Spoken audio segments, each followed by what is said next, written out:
Greetings all, and welcome to Lucas Brews. In today's video we're going to have a build of not one but two kits, the Eduard Weekend Edition F6F-3 Hellcat and a slightly older but still almost identical tooling Eduard Profi Pack F6F-3 Hellcat. So I've previously done an inbox review on both of these kits, comparing what you kind of get with a weekend kit and the Profi Pack kits from Eduard. In today's video we'll start off by building the Weekend Edition kit, and then I'll follow it up with the Profipack one, a little bit more briefly and more focusing on the differences in terms of assembly. So, without further ado, let's get into it. To begin with, I gave all of the sprues for each kit a wash in some warm soapy water to help remove any oil or residue from the moulding process, and then with the Weekend Edition I began assembling the cockpit. I cut out the smaller details along with the floor, rear bulkhead, instrument panel and sidewall detail with some of my Tamiya sprue cutters, and then I used some sandpaper to sand away any excess sprue. I glued the bulkhead to the cockpit floor, followed by the seat, joystick and rudder pedals, and then the instrument panel. I probably should have left the instrument panel off to make painting and decal placement on it a bit easier, but I learnt from this and left it off with the Profipack, as you'll see later. The fuselage halves were cut out and carefully sanded with a file to remove any excess sprue and any seam lines, and then I cut out, cleaned up and glued into place a small flap that's part of the engine system and also the small tail wheel. I also decided to carve out the optional attachment for the drop tanks, which was on both of the halves. For the interior base colour, I went with some Tamiya XF71 cockpit green, which was applied on the inside fuselage halves, the main floor assembly, and the sidewall parts, which I'd left partially on some sprue to use as a handle.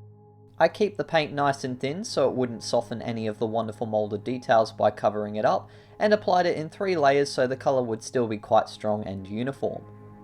Next, I got out a fine SMS brush and used it to apply some Vallejo flat black onto the joystick and to pick out some of the details on the instrument panels and the sidewalls. If I made any mistakes with the black later on, I would neaten it up with a bit of the XF71 cockpit green.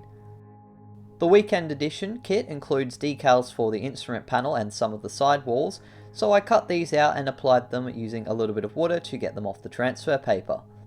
Once the transfers come loose, I then apply them onto the model using a brush and gave them a little coat of Tamiya decal adhesive to help them stick to the model. More raised details were then carefully painted using some Vallejo flat white, Vallejo Vermilion red, Vallejo flat yellow, XF16 flat aluminium and then a little bit of black. Once all the decals were dry and the final details had been painted, I then dry brushed some XF16 flat aluminium in a few spots to create some metal scratches and chipping, especially on the seat and the sidewalls as well as the floor near the rudder pedals. I gave a tiny touch-up of XF51 kaki drab to the control column's cover, and then I glued the sidewalls to the cockpit floor. Finally, the cockpit received a coat of Tamiya black panel liner scent to help highlight any of the recessed details and give it a slightly more dirty effect, and after that had dried, I then toned it down a little bit by using a cotton bud to rub in some enamel thinners, and then I glued the cockpit to one of the fuselage halves, which fitted exceptionally well. The fuselage halves were then joined with the cockpit on the inside and the fit was pretty good. A little bit of tape and some bulldog clips were all that was needed to hold the parts together while the glue bonded. I then moved on to the wings, which I removed from the sprue and then used a knife and some sandpaper to give a small cleanup.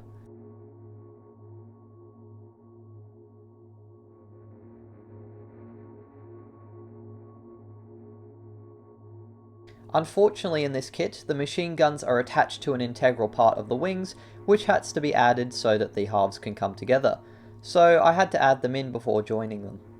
Although they fitted well, the machine gun barrels were rather fragile and they later broke off. I would highly recommend cutting them off and adding them on later. The wings were glued and held together with some more bulldog clips, and then I moved on to removing the horizontal stabilizers and the pieces of the engine cowling. I cleaned up the cowling halves and glued them together, followed by the front section, and then I added the stabilizers to the rear of the fuselage. The landing gear came next, and it's very nicely detailed and also solidly built. I cut out the struts along with the hubs, the tyres, and 2 sets of fairings for each wheel bay. After a little bit of cleanup, I then glued the massive strut part into place on the wings, followed by the main landing gear fairing. The tyres and hubs come separately, and in hindsight it would have been easier to glue just the hub and leave the tyres to be painted black on the sprue, but I ended up adding them on at the same time anyways. The landing gear assembly was repeated on the other wing, and after a little bit of sanding where the areas join between the fuselage and the wings, I then glued them together. The fit of the wings to the fuselage was very snug without too much of a gap. To make painting easier, I decided to use blue tack to attach the cowling to the fuselage temporarily so that I could line it up for the painting, but later remove it when building and painting the engine and propeller assembly. The pitot tube is a pretty large and solid piece, and it's also very far towards the end of the wing, so I decided to add it on before painting, which proved to be just fine as I didn't manage to snap it off at any point. With most of the assembly completed, I then used some Vallejo water-based putty to fill in the very small gaps between the fuselage halves, which I then sanded back with some very fine sandpaper once it had dried. After that, the lost panel lines were then rescored with a knife, and then it was time for some painting. I would be using my trusty Vallejo Model Air US Navy and US Marine Corps colours to paint the three-tone camouflage for the Hellcat, starting with the lightest colour for the underside, which was 71279 Insignia White.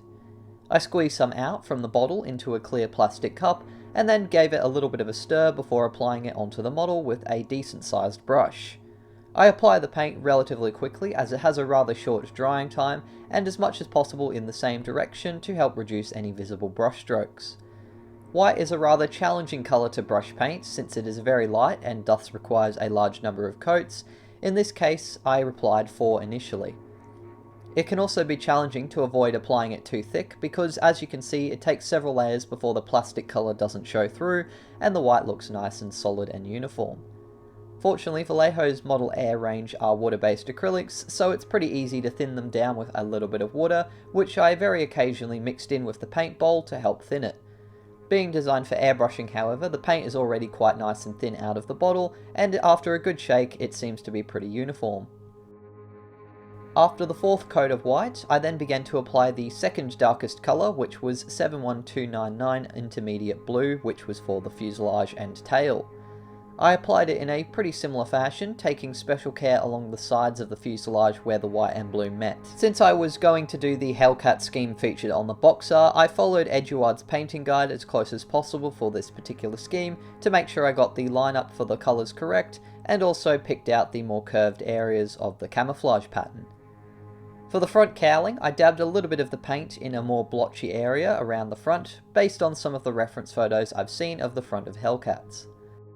Once the second coat had dried, I then got out some Insignia White and used a small brush to carefully neaten up the areas where the two colours met. I also experimented with overlapping a small layer of the white with the medium blue to try and make a softer airbrush-like appearance for the camouflage. While the white was still drying, I then carefully painted some medium blue, attempting to blend the paints a little bit and create that nice subtle effect. It was a little bit more subtle than I would have liked, but it was still nice to give it a try.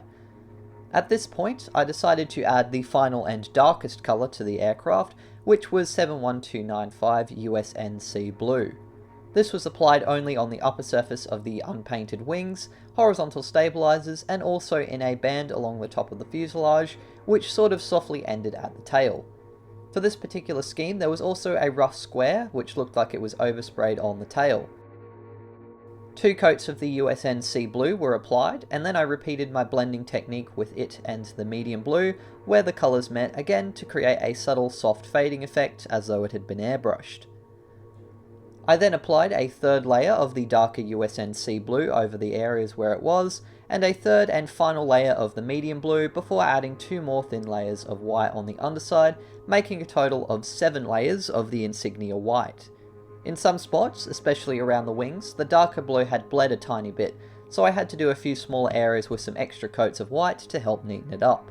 A 4th and final coat of the USN Sea Blue was added, and with that I was satisfied with the paint enough to move on to the decals.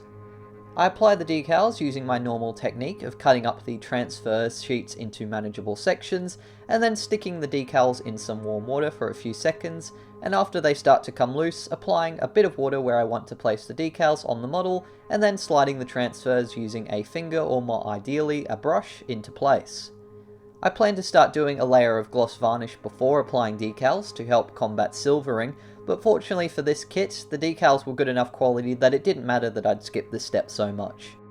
Once the main transfers were in place, I then applied some Vallejo decal softener with a cotton tip, followed by some Tamiya decal adhesive to help them bond to the model and show more of the recessed panel line details through them, giving a bit of a painted on effect. Although most of this kit is relatively straightforward, being the weekend edition, the kit still includes a torturous amount of small decals for the various common stencils on the aircraft. There is even a set of both white or black text, depending on the camouflage scheme chosen for this kit. I carefully cut out several at a time and then apply them to the model, carefully crossing them off the marking guide when I've put them into place. These finer decals definitely add a good level of detail to the kit, although I can also understand why one may choose to leave them off, as it was a very time-consuming and fiddly job to add such small details. Eventually, however, after 2 hours, all the small decals were in position. I left the decals to dry for a day, and in the meantime carefully painted some of the details onto the model, such as the tyres with flat black, the pitot tube attachment with some vermilion red, and I painted the inside of the cowling and the engine bulkhead on the fuselage with some Vallejo yellow-green. Some touch-ups with the Insignia white were then done on the wheels, along with the white and blue on the cowlings to help neaten up any mistakes I'd made, before I gave the model a coat of Vallejo water-based matte varnish, which was brush painted onto the model and mixed with a little bit of water to help it flow and keep it thin. The matte varnish is used to blend the finish of the paint and the decals, helping to give them a painted on effect and make them look like they were done with the same kind of finish. I left the varnish to dry for 24 hours, and finally it was time to begin the weathering process. I started as usual with some metal chipping. To do this, I apply some Tamiya XF16 flat aluminium using a fine brush, which I dip into the paint and dab in some paper towel to dry the paint out a bit, before then stippling it onto the surface of the model randomly to create various scratches and paint chips. I mainly focus on the leading edges of the cowling, the wings and other surfaces which would be exposed to air resistance or small particles within, some of the access hatches and along panel lines that may be removed during maintenance, and around the areas of moving parts such as the flaps, landing gear, the canopy, and all of the various hatches and areas where the pilot or maintenance crew would walk. I found in many reference pictures showing Hellcats they had heavy scratching, especially on the cowling and the leading edges of the wing close to the wing root, since that is where a lot of the maintenance crews would walk or hang off when they're doing work on the engines. In photos you can also sometimes see a yellow-green kind of colour in the scratches, which I believe would have been the paint that had chipped off but exposed the primer. To create this yellow primer, I dabbed some yellow-green in the same fashion as the flat aluminium, mainly around the wing areas based on the reference photos. Once all the chipping was done, I then went back over the areas I'd applied it with a small brush and applied some of the base paint colour dabbed around them, making sure to leave some of the aluminium and yellow colours still exposed. This helped to not only tone down the effect and soften the chipping, but it also creates a subtle layering effect, giving the impression that the chipping is underneath the paint job rather than on top of it. Once the chipping had been blended and softened, I then painted the pitot tube with X11 chrome silver and started to paint the canopy frames. To paint the canopy frames, I started by using a fine brush to apply onto the raised frame details a bit of XF71, which would be the interior colour. I decided to glue the 2 rear windows to the fuselage before painting them to make it easier, but with the others I simply held them and then carefully painted the raised areas. While the first layer of XF71 dried on the clear parts, I then cut out the engine and test fitted the 2 rows of cylinders, the propeller and the gearbox. I then returned to the clear parts and painted the areas around the rear windows an initial coat of XF71 and gave the rest of the canopy a second coat. At this stage, the drop tank was also assembled and the radio mast added to the fuselage, before the main engine assembly with the cylinders and the prop spinner were painted XF16 flat aluminium and left to dry, while a few coats of USN Sea Blue was carefully applied over the canopy for the exterior colour. The engine and spinner received a second coat of XF16, and once I was happy with the sea blue on the clear parts, I then used a cocktail stick to carefully scratch away any excess paint from the windows and help thin the canopy frames by running it along the sunken areas near the edges. I applied a third coat of flat aluminium onto the engine and then set it aside and returned to the main aircraft assembly to do a little bit more weathering. To create some oil and grease streaks, and also to highlight the panel lines, I used some Tamiya black panel liner scent, which was applied in various areas including the landing gear, large recessed panel lines, the upper surface of the wing, the leading edges of control surfaces, and around various parts of the engine to build up a bit of the dark panel liner. Once I'd applied it and it was dry, I then used a cotton tip to both gently rub away the excess panel liner from the areas I didn't want it. In some areas, I created some streaking with the panel liner by blending it a little bit with the thinners and dragging it backwards over the model in the direction of the airflow. I have been using this technique more regularly on my models to create a bit of grime, but this time I decided to make the effect a lot more subtle and I was pretty pleased with how it came out. I left the thinners to then dry, and in the meantime painted the gearbox of the engine XF24 dark grey, and then I used a fine brush to pick out the raised wiring that's moulded to the cylinders with some flat black. The black was then also used to paint the propeller blades. I started then painting the fuel tank with a few coats of Insignia white, and in between coats of that I did some more weathering. This time I used some Tamiya Master weathering powders, which are a water-based set of weathering pigments. I applied some white streaking based on reference photos coming away from the exhausts on the upper surface of the aircraft along the fuselage sides, and followed this with some black which was applied in a streaking motion onto the shell ejector ports and around the landing gear. I then used a damp cotton bud to drag away the excess, to soften the effect, and also to drag it backwards and create some greasing streaks. This technique was also used behind the engine cowling and on all the control hinges for the flaps and the ailerons. I then used some rust-coloured pigment to create a half-streak, half-swirling pattern from the exhausts on the underside of the aircraft, and then I added over the top of the white streaking on the fuselage. This was then blended slightly with a cotton tip, before black was then applied over the top of these exhaust marks in pretty much the same fashion as the final layer for the exhaust streaks. Some sand-coloured pigments were dry brushed onto the tyres to highlight the tyre tread pattern and give them a bit more of a worn look, and then I gave the propeller blades another coat of flat black. Pictures of the Hellcat seem to often show a lot of black marks and grime on the underside of the cowling. This is probably from oil given that they have radial engines, so to create this effect I dabbed some of the dirty cotton tips I'd used to remove the black panel liner to create a thin layer of the black kind of marks. The spinner for the prop was then painted medium blue, followed by another coat of black and some Vallejo flat yellow on the tips of the propeller blades, and then the whole engine and propeller gearing assembly received a little coat of black panel liner. In between, the drop tank received more coats of Insignia white, and since most of the weathering was completed, I decided to then glue the windshield and re-glue the antenna which had gotten knocked off with some Deluxe Materials Rocket Odorless CA glue. The cowling was then removed and the engine added into place on the forward bulkhead, and then I put the cowling back on and added the prop to the assembly of the engine. I added the decals included for the seatbelts, which were really nicely done, along with some decals for the props. Some black master powders were then used to weather the drop tank's upper surface and create some fuel leaks and streaks based on reference photos. I then replaced the broken 50 cals with some 3D printed resin ones, painted them XF16 flat aluminium, and once I'd weathered them with some panel liner and black master powders, the weekend edition Eduard Hellcat was finally completed. However, we are not done this video quite yet. The slightly older Profi Pack kit I have is almost identical to the newer Eduard Hellcats, with the only exception I can see being the newer Hellcat tooling has a flat panel line with no raised details and a few differences in terms of decals. I decided to use the spare flat panel I had from the newer Eduard Hellcat kit to make the photo etching applying a little bit easier. Otherwise though, the initial cockpit and fuselage assembly was identical for the Profi Pack kit, and it was only after I'd painted a few coats of XF71 that I started to cut out the photo etching for the cockpit, except for the seatbelts. The main instrument panel consists of two layers, a black one with the dials painted on, and then a green cockpit frame, which also includes a lot more of the finer details and buttons. To glue the photo etching, I used some Deluxe Materials Rocket Odorless CA glue, since it dries clear without leaving any white splotches like regular CA glue, and it also has a slightly longer working time.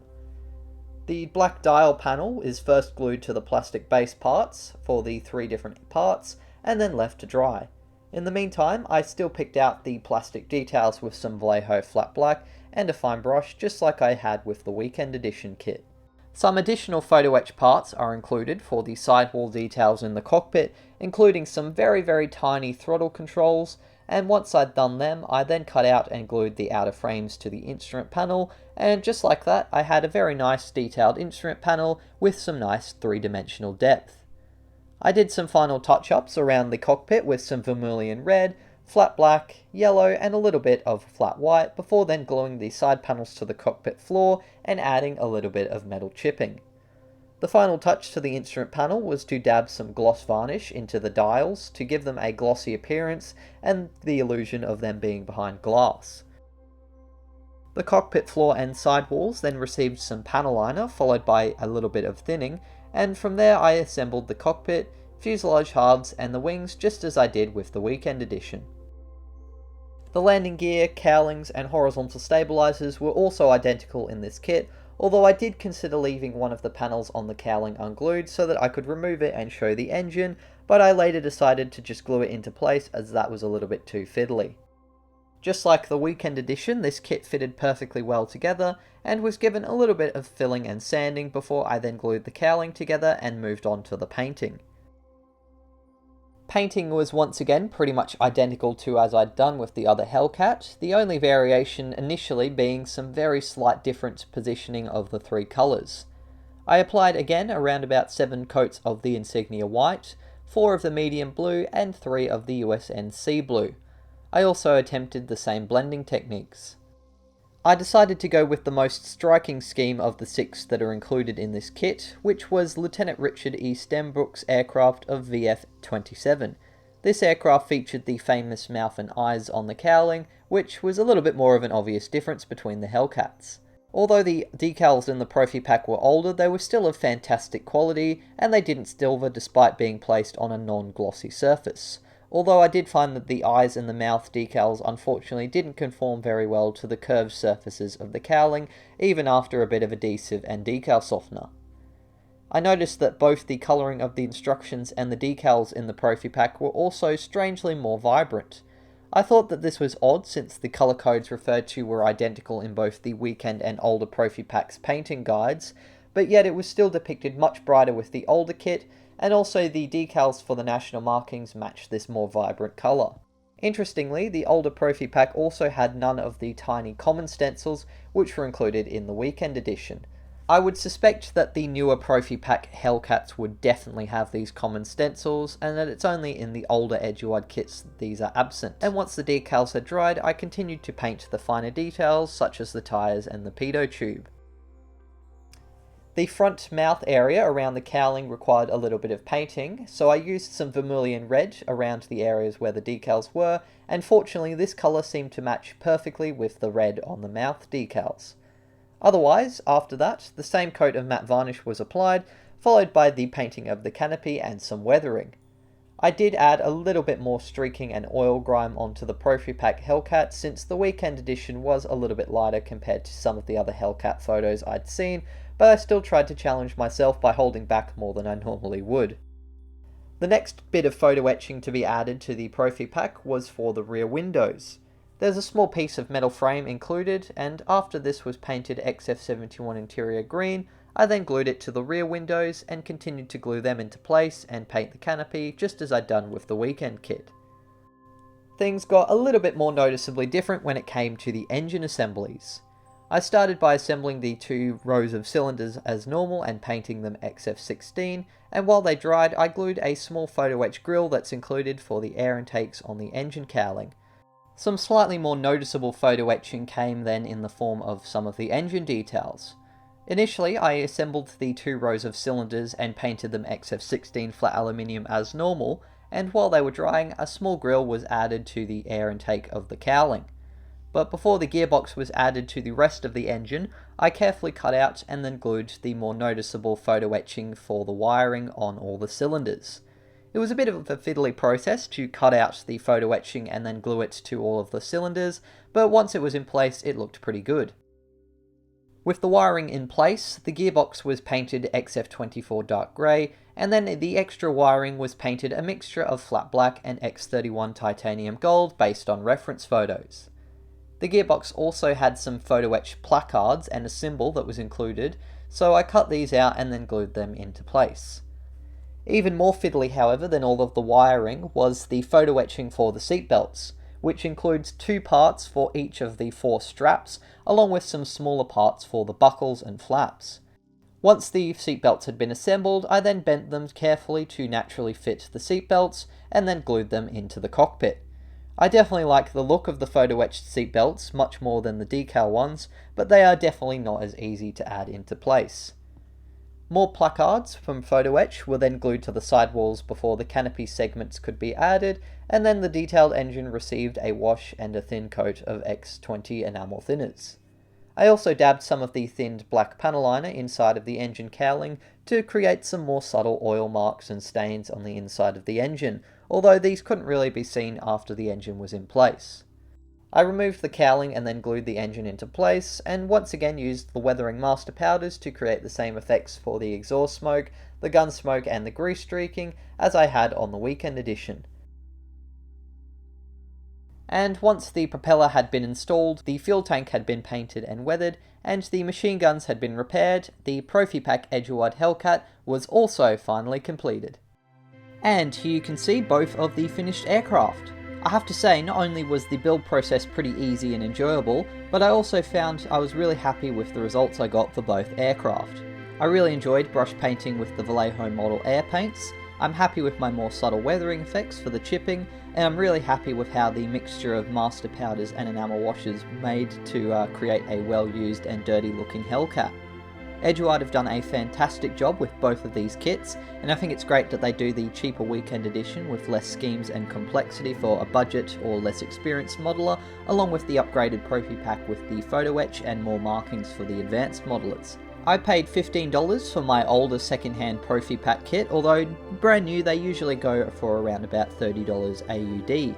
The weekend edition cost me $22 AUD brand new, which I think for both of these kits is a pretty reasonable price. I highly recommend both of these kits, certainly the Profi Pack for a more advanced modeler who's had a bit of experience with photo etching, but the weekend edition is probably quite beginner friendly as it's not really too complex, but the details are still great, the quality of the moulding is really good and there's very little imperfections and stuff to clean up with sanding and filling, and the instructions are really easy to follow, so I'd say not only is it a great kit for someone wanting a nice Hellcat, but it's also a pretty decent one for starting out with.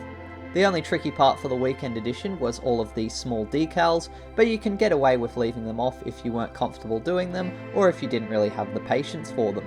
The Profi Pack definitely is an improvement, especially for the cockpit, which is much easier but also looks a lot better in my opinion, but both of these kits are really great, and I'm sure in the future I could be tempted to have another go at the Eduard Hellcat, and possibly do either a Fleet Air Arm scheme, or perhaps the late war all navy blue coloured Hellcats with a little bit of a gloss finish. Thank you very much for watching this video. I do hope you enjoyed it and got something out of it. If you did, please be sure to leave a like and also subscribe to help me grow the channel. And if you have any questions, suggestions for future videos, or any constructive criticism, leave it down in the comment section below. A massive shout out, as always, to my wonderful patrons for helping me fund buying these kits. Thanks again for making it this far, and until the next video, as always, take care and model on.